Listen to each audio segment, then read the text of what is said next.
Trish brought me some coffee, so cheers, everybody. Happy Saturday morning-ish. I guess it is still morning. It's 11:32 in the morning. And I am over here messing with a 2002 Mexican-made Fender Telecaster Nashville special. So it's kind of a cool little item.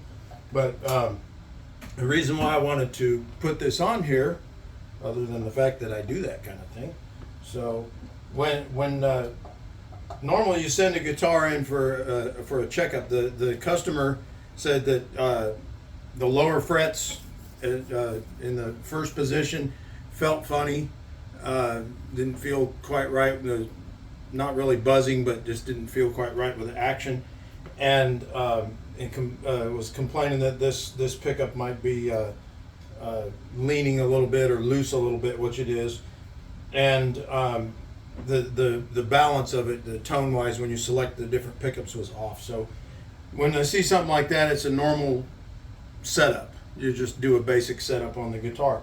But when I do a setup on a guitar, I don't just set it up and say, here you go, here's your guitar with new strings, and it plays, like it's supposed to.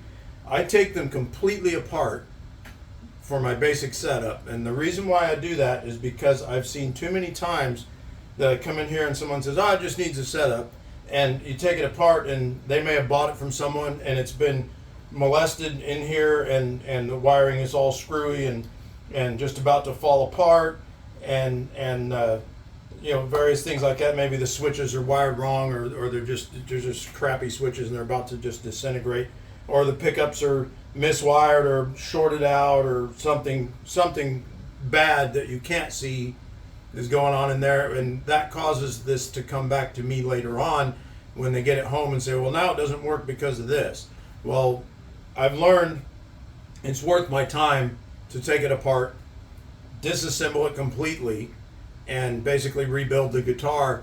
I can do it in about 10% more time for me, but the guitar goes to the customer completely satisfied, better than when you would take it off the shelf at the store when you buy it, because the manufacturer and the store don't do what I'm doing here.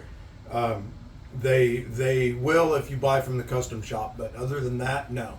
You buy the standard high-end guitar, whatever brand it may be, I won't say, but any of them, pick them up off the shelf and they're not going to play as you would want them to play unless that particular store has taken them and taken the time to set them up properly. So anyway, that being said, what I'm going to do is go through here and I'm going to fix this leaning tower of pickup right here and get that right, and just go through here and analyze everything and make sure that there isn't anything that's going to fall apart, which it looks pretty original. It's a 2002 and these are all the original parts. So it's wired correctly. The parts are good.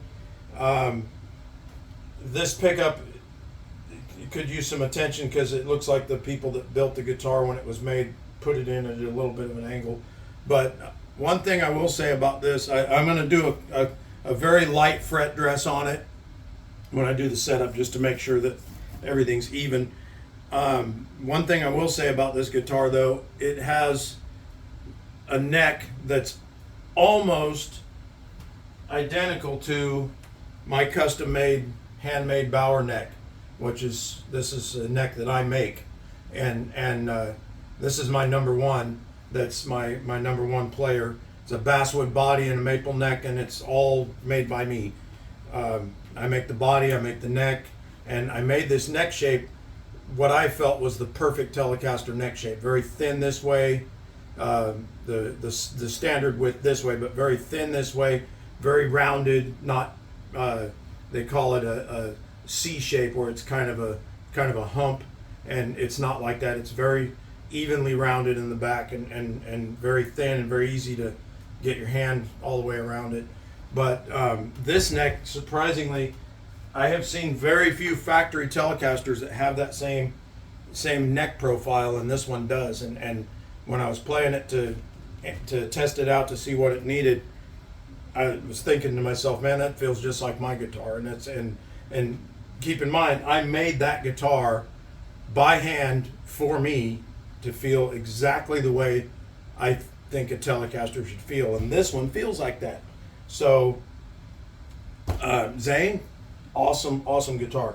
So anyway, I'm going to get this thing done here this afternoon. I have another acoustic guitar, an old Epiphone from the late 70s, I think it is, that I got to fix that a little bit today.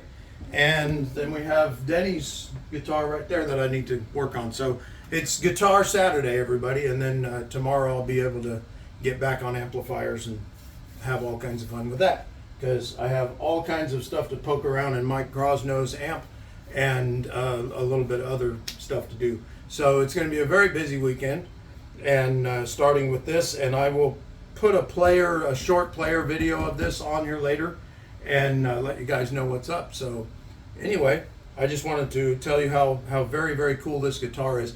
The Mexican Telecasters made before about 2015 are phenomenal guitars. Excellent guitars. From when they were made in 1989, when they started doing it, up until about 2015, 2014 area, around in that neighborhood, the Mexican factory was turning out top-notch, very cool stuff.